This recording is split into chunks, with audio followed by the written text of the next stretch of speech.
Imagine a colossal steel transatlantic ocean liner, a true marvel of engineering for its time, meeting its end not in the middle of a bottomless ocean, but right on the sunny, sandy beach of a popular resort. For many years, tourists, photographers, and adventure seekers made what felt like pilgrimages to witness with their own eyes a haunting yet mesmerizing spectacle. The relentless giant waves of the Atlantic tearing apart, year after year and piece by piece, what was once the most luxurious vessel in the United States. This is not the premise of a Hollywood disaster film, nor a fictional story.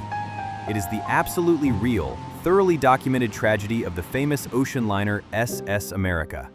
A ship that lived for 54 years, bore many names, survived the horrors of World War II, but ultimately could not withstand a single winter storm in 1994. Today we will dive deep into the history of this legendary giant. We will retrace its final voyage minute by minute, examine its fateful encounter with the elements, and explore the engineering reasons why the ocean always reclaims what belongs to it. The story of SS America began at a time when the world stood on the threshold of the darkest chapter of the 20th century. The ship's project was ambitious and large-scale. Her keel was laid on August 22, 1938, at the Newport News Shipbuilding and Dry Dock Company shipyard in the state of Virginia. The project's chief architect was the distinguished American naval engineer William Francis Gibbs, a man renowned for his absolute obsession with safety, material reliability, and perfect hydrodynamic hull lines. He would later design the world's fastest ocean liner, SS United States, which claimed the prestigious Blue Ribbon of the Atlantic. Construction of SS America cost a staggering sum for the time, approximately $17.5 million, equivalent to over $350 million in today's money. The liner was launched on August 31, 1939, just hours before the outbreak of World War II in Europe.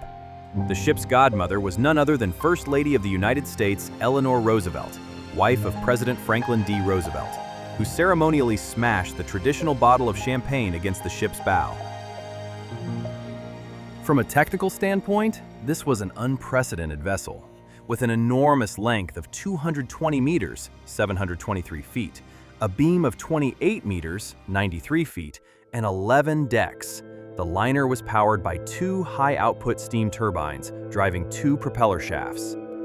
This allowed the giant to reach a considerable speed of 22.5 knots, nearly 42 kilometers per hour.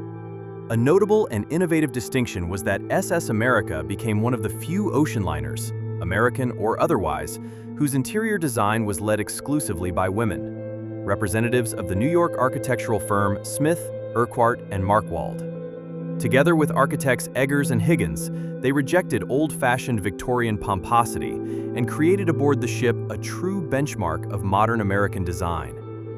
Stainless steel, ceramics, and cutting-edge synthetic materials were used extensively throughout the lavish interiors. The ship was originally built with low funnels to give it a sleek aerodynamic profile. However, due to soot settling on the decks, the funnel heights soon had to be raised by 16 feet. It is worth noting that the forward funnel was a so-called dummy. It carried no exhaust smoke, but rather concealed ventilation systems and the ship's foghorn, preserving the visual balance of the profile. The liner was originally designed to comfortably carry 543 passengers in cabin class, 418 in tourist class, 241 in third class, and a crew of 643. SS America made her maiden voyage, a cruise to San Juan, on August 10, 1940, as the flagship of the United States Lines. Since the war in Europe had already begun while the United States remained neutral, the company's name and American flags were painted in large letters on both sides of the hull to clearly identify the vessel to submarines and avoid torpedo attacks.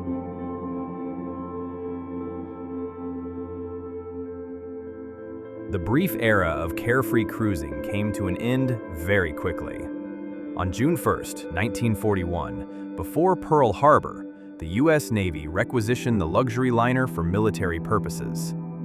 The ship arrived at the Norfolk shipyards for a large-scale conversion. Expensive furnishings were removed, the space was optimized to accommodate thousands of troops, and the gleaming white hull was painted in dull gray camouflage.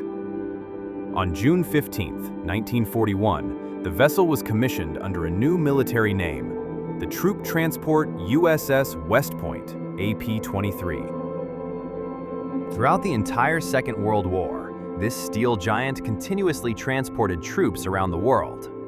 Thanks to the perfect hydrodynamic lines designed by Gibbs and the powerful turbines, the ship was often able to travel without the escort of heavy military convoys. Her speed was sufficient to leave enemy submarines far behind.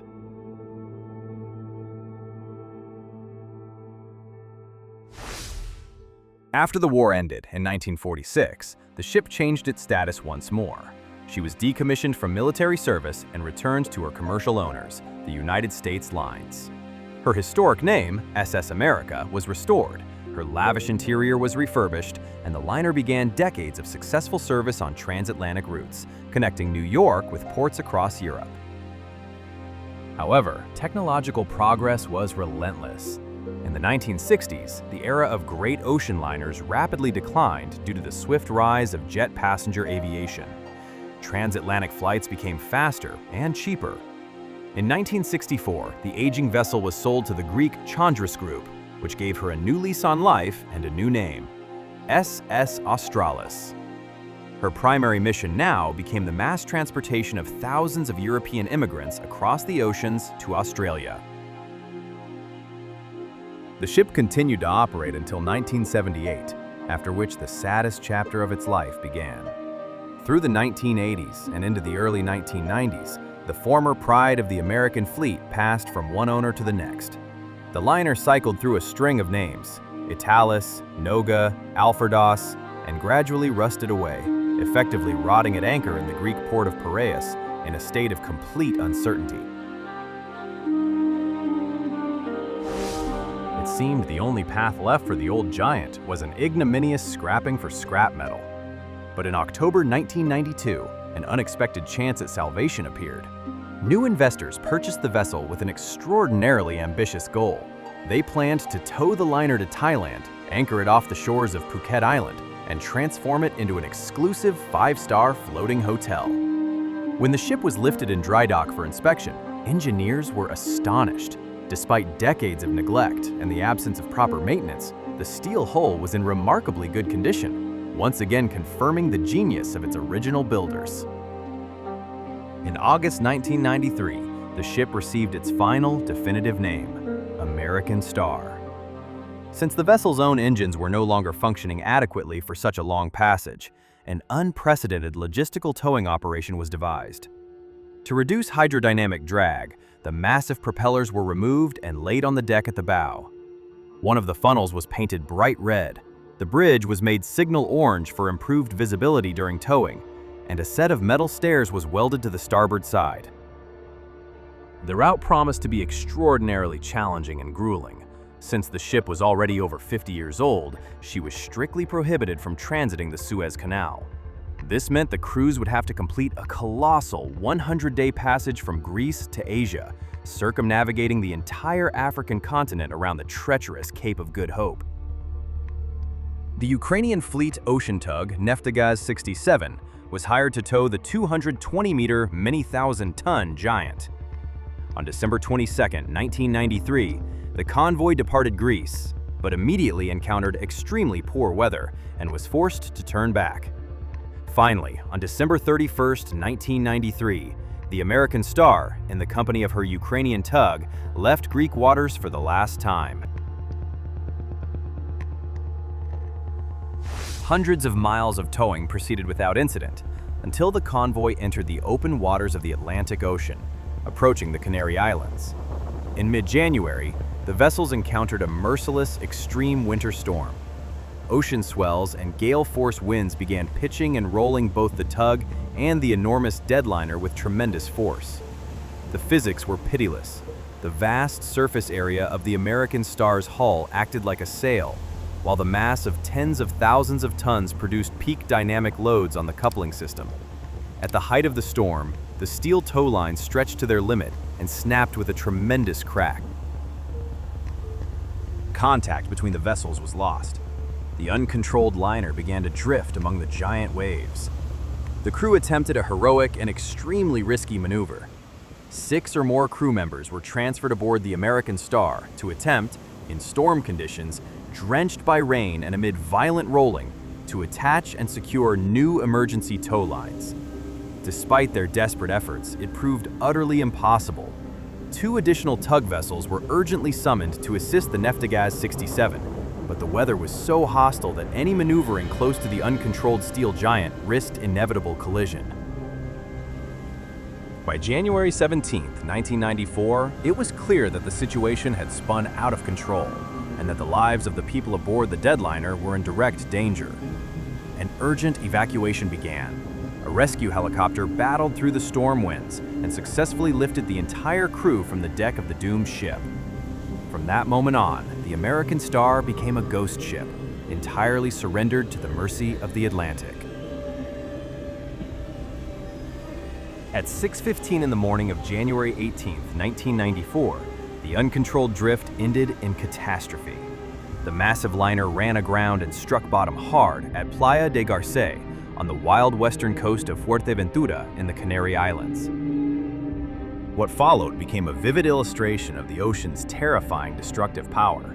The ship, which had successfully crossed oceans for over half a century, weathered torpedo threats, and endured countless storms, now found itself firmly trapped in a sandy vice.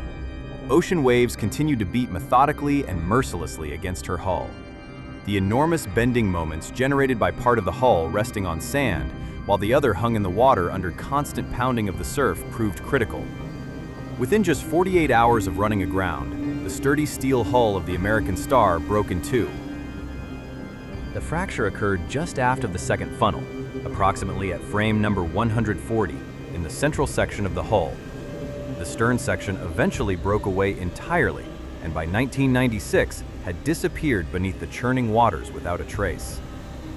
The bow section, however, continued to stand stubbornly on the sandbar. This created an extraordinary post-apocalyptic landscape.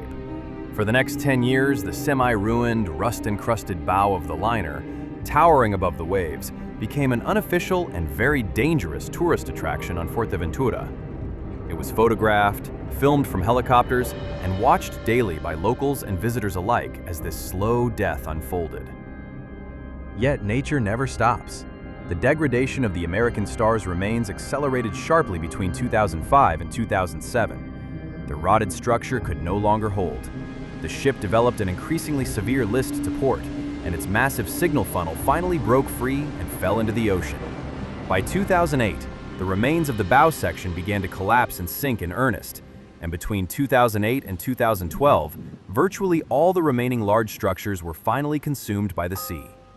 Today, as of 2024 to 2026, nothing of William Gibbs' once legendary creation remains above the waterline.